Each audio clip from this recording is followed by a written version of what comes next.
जय श्री कृष्णा। आप सभी को वट सावित्री व्रत की ढेरों शुभकामनाएं।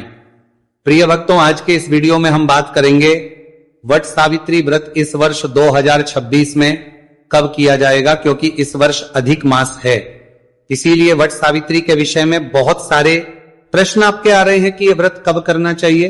पहला प्रश्न, क्योंकि यह ज्येष्ठ पूर्णिमा पर भी कुछ प्रांतों में होता है और कुछ प्रांतों में ज्येष्ठ अमावस्या पर होता है, तो इसका किस प्रकार से विधान है, कब हमें यह व्रत करना चाहिए, इस वर्ष बताएंगे आपको कि पहली बार जो व्रत करना चाहती है माताएं बहनें, वो कर सकती है या नहीं कर सकती है, क्या प्रभाव इस पर अधिक मास का रहने वाला है।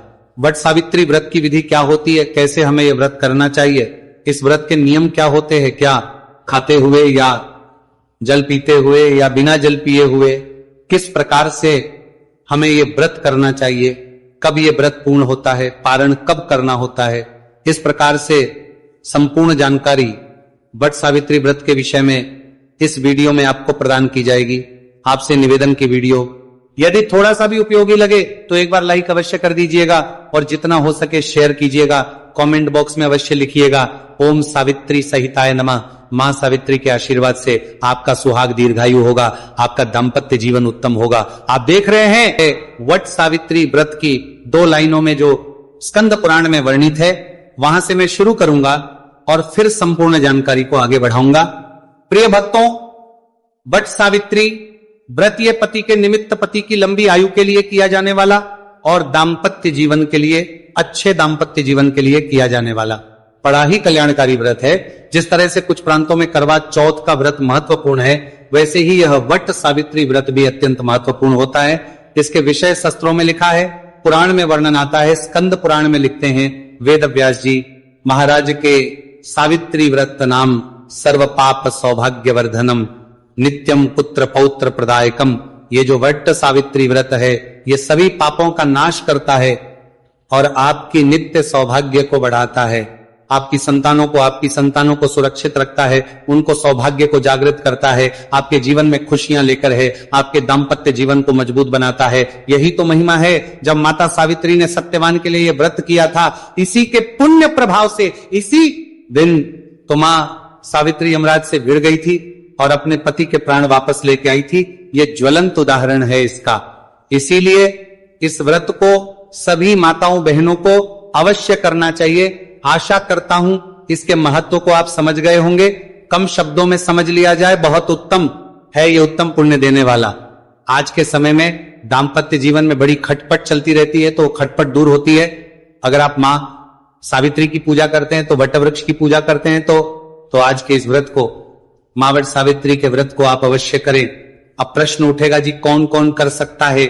इसको सभी सुहागिन महिलाएं कर सकती हैं और सबको करना चाहिए। जिनकी अभी सगाई हो चुकी है, ये नव विवाहिता हैं, उन सबको भी यह व्रत अवश्य रूप से करना चाहिए। अगला प्रश्न होता है कि यह व्रत किया कब जाता है। प्रिय भक्तों, यह व्रत किया जाता है ज्येष्ठ मास की अमावस्या पर। उत्तर भारत ये व्रत ज्येष्ठ अमावस्या पर किया जाता है। वहीं दक्षिण भारत की बात करें, हम कहें कि गुजरात, महाराष्ट्र आदि प्रदेशों की बात करें, तो यह ज्येष्ठ मास की पूर्णिमा पर किया जाता है। इस वर्ष यह कब किया जाएगा, क्योंकि अधिक मास है, तो इसीलिए ज्येष्ठ में इस बार 2 अमावस्या और 2 पूर्णिमा आने वाली है। तो अधिक पूर्णिमा अधिक अमावस्या पर करना है या शुद्ध ज्येष्ठ की अमावस्या पूर्णिमा पर करना है, इसके विषय में जानकारी मैं आगे प्रदान करूंगा। पहले बता दूं कि ये व्रत किया कैसे जाता है। प्रिय भक्तों, ये है, इसको करने की विधि है, निर्जल प्रातः काल उठ के स्नान आदि करें। गंगा जल युक्त जल से आप स्नान करें, बहुत उत्तम है। मां गंगे का स्मरण करते हुए आप स्नान कीजिए। स्नान आदि करके स्वच्छ वस्त्र धारण कीजिए। वस्त्र के विषय में विशेष सवाल आता है कि क्या नए वस्त्र पहनना ही आवश्यक है क्या? देखिए, ये आपकी क्षमता पर है। अगर आप नए वस्त्र ला सकते हैं, बहुत उत्तम है। अगर नहीं ला सकते तो कोई बात नहीं, आप पुराने पहने, लेकिन स्वच्छ वस्त्र, धुले हुए साफ वस्त्र होने चाहिए और उनका रंग जो सुहाग के हो, लाल रंग का हो तो सर्वोत्तम कहा गया है। लाल रंग पहने, सुहाग की जितनी भी निशानियां कही गई हैं, उन सबको आपको आज धारण करना चाहिए। मंगलसूत्र पहनना चाहिए, मांग में सिंदूर लगाना चाहिए, बिंदी, चुटकी आदि सभी पहनने चाहिए। जैसे एक नवविवाहिता का श्रृंगार रहता है, उसी प्रकार से सभी सुहाग की वस्तुओं को पहन के आपको अपना श्रृंगार करना चाहिए। श्रृंगार करने के बाद वट वृक्ष की जड़ों में पूजन किया जाता। अब आप कहेंगे पंडित जी इसको व्रत को करते कैसे हैं?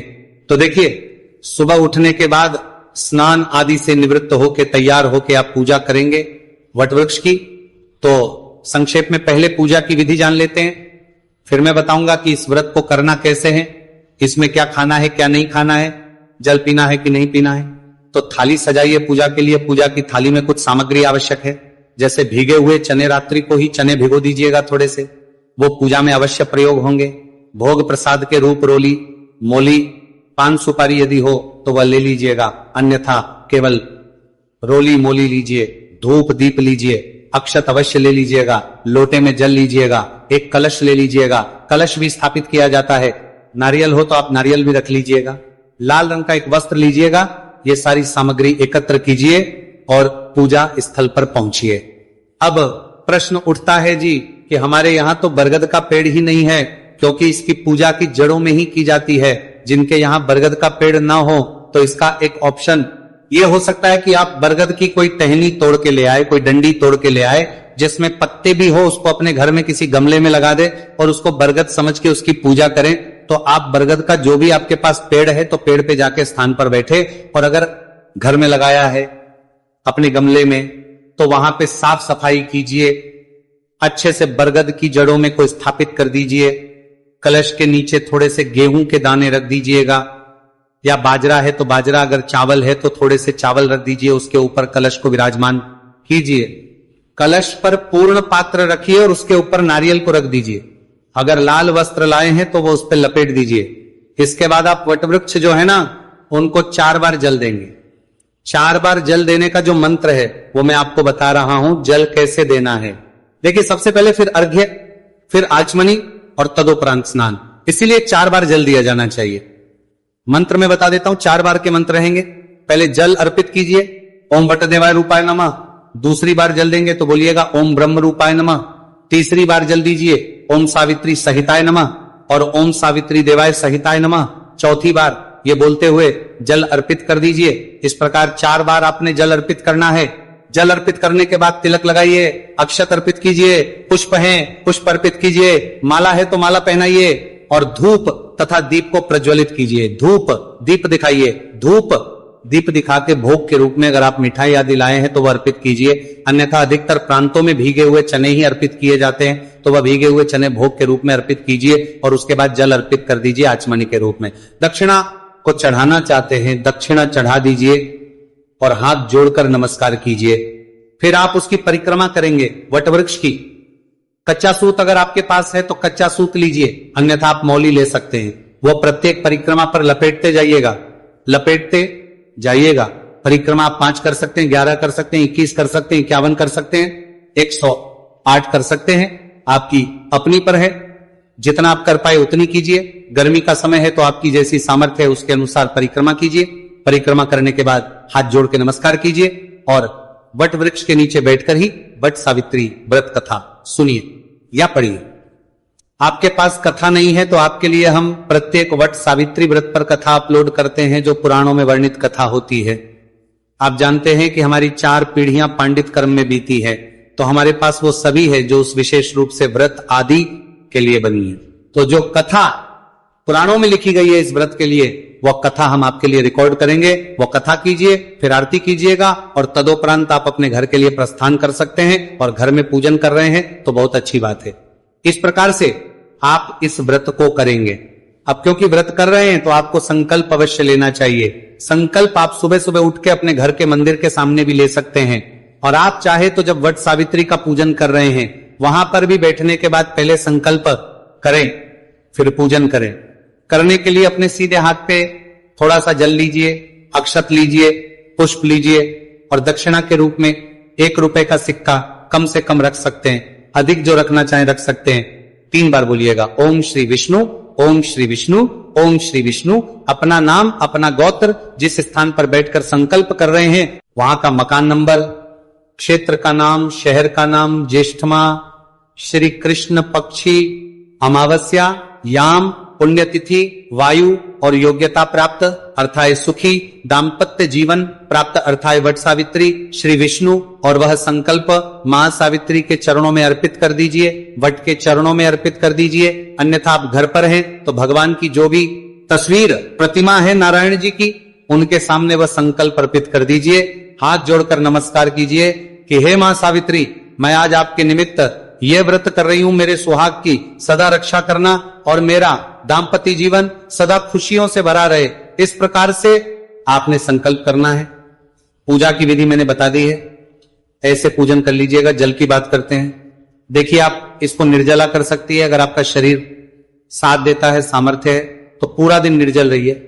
अगले दिन आप जल का पान करेंगे। दूसरा, सजला कर सकते हैं, जब तक आप पूजा नहीं करती तब तक बिना जल पिए रहिए, उसके बाद जल पी लीजिए। आप इसका फल आहारी भी कर सकते हैं कि आप फल आहार कर लें, और अगर आप निर्जल कर रही है तो फिर तो फल आहार होगा ही नहीं और अगले दिन का पारण किया जाता है। ये विधि है, इस व्रत को करने की नियम भी इसी में आ गए हैं कि कैसे हमें करना चाहिए। अब एक बड़ा सवाल यह है कि इस वर्ष क्योंकि अधिक मास है तो क्या हमें वट सावित्री व्रत जो हमारी माताएं बहनें शुरू करना चाहती हैं उनको करना चाहिए शुरू या नहीं करना चाहिए। देखिए, यूं तो ये अधिक मास से पहले व्रत आ रहा है, परंतु इसका पारण कब होगा? इसका पारण अधिक मास में प्रतिपदा को ही होगा, अधिक ज्येष्ठ शुक्ल प्रतिपदा को इसका पारण होगा। इसीलिए जो भी माताएं बहनें पहली बार व्रत करना चाहती हैं वो व्रत ना करें तो उत्तम रहेगा, क्योंकि जो अधिक मास होता है तो उसमें कोई भी नया व्रत ना शुरू किया जाता है, ना ही उद्यापन किया जाता है। तो आप अगले वर्ष से इस व्रत को उठाइएगा। आप पूजा कर सकते हैं, मां सावित्री की कथा सुन सकते हैं, व्रत ना कीजिएगा। यहां आपके प्रश्न आते हैं कि चाय पी सकते हैं क्या? अगर आप निर्जल व्रत कर रहे हैं तो आपको नहीं पीनी चाहिए, सजला रहे हैं, फलाहार करते हुए कर रहे हैं तो पी सकते हैं, परंतु मूलतः हमें सदा इसके त्याग के पक्ष में ही हूं, क्योंकि शास्त्र कहते हैं कि हमें व्यसन युक्त कोई भी वस्तु व्रत में नहीं ग्रहण करनी चाहिए। और अगर आप शास्त्रीय विधान के अनुसार देखें तो चाय जो है एक प्रकार के नशीले पदार्थ में ही आती है, तो आप अगर चाय का सेवन ना करें तो सबसे उत्तम रहेगा। अब बात करते हैं कि यह वट सावित्र व्रत इस वर्ष 2026 में किया कब जाएगा। तो प्रिय भक्तों, जैसा कि मैंने बताया, वट सावित्री व्रत ज्येष्ठ मास शुद्ध ज्येष्ठ अमावस्या को किया जाता है। उत्तर भारत में जिस दिन अमावस्या सूर्य के मुख से होती है उस दिन हमें वट सावित्री व्रत करना चाहिए, और इसमें भी दोपहर के समय का बड़ा महत्व है, क्योंकि दोपहर का ही वो समय है जब मां सावित्री अपने पति सत्यवान के प्राण और यमराज से लेके आई थी, और इसीलिए उसी समय का रूप से विधान कहा गया है। तो इस नियम को ध्यान में रखते हुए, क्योंकि अमावस्या तिथि की शुरुआत हो रही है 16 तारीख की सुबह, सूर्योदय से पहले ही लगभग 5 बजे अमावस्या शुरू हो जाएगी 16 तारीख को, और 16 तारीख के रात्रि को 12 बजे के बाद जब 1:30 होगा, 17 तारीख लग गई होगी, तब यह समाप्त होगी। तो 16 तारीख को पूरा दिन अमावस्या है, सूर्य के मुखद्वार है, आत्मा से भी अमावस्या है, तो 16 मई को है वट सावित्री व्रत किया जाएगा। जो ज्येष्ठ अमावस्या पर व्रत करते हैं उनके लिए, और गुजरात महाराष्ट्र आदि जो प्रदेश है वहां पर क्योंकि ये व्रत जो है वो ज्येष्ठ पूर्णिमा को किया जाता है, तो इसके लिए इस वर्ष उनको प्रतीक्षा करनी पड़ेगी, क्योंकि बीच में पूरा 1 महीने का अधिक मास आएगा, उसमें वट सावित्री व्रत नहीं होगा। शुद्ध ज्येष्ठ पूर्णिमा जब आएगी जून 29 को, तब आप इस व्रत को करेंगे। 29 जून को कुछ प्रांतों में ये जो व्रत है यह व्रत 3 दिन तक चलता है, तो वह 3 दिन तक चलने वाला जो व्रत है वो आरंभ होगा 27 जून को। तो 27, 28 और 29 इस प्रकार से इन 3 दिनों में इस व्रत को भी विधि अनुसार किया जाएगा, जहां पर 3 दिन के लिए नियम पालन किए जाते हैं। उन प्रदेशों में अमावस्या 16 तारीख के पूजन मुहूर्त की बात कर लेता हूं। दोपहर के समय 11:40 से और 12:32 बहुत कल्याणकारी है पूजा के लिए। इसमें पूजन करें, बहुत उत्तम रहेगा। कथा सुनना ना भूलिएगा। चैनल पर नए हैं तो सब्सक्राइब कीजिएगा। मां सावित्री सब पर कृपा करें। हरे कृष्णा।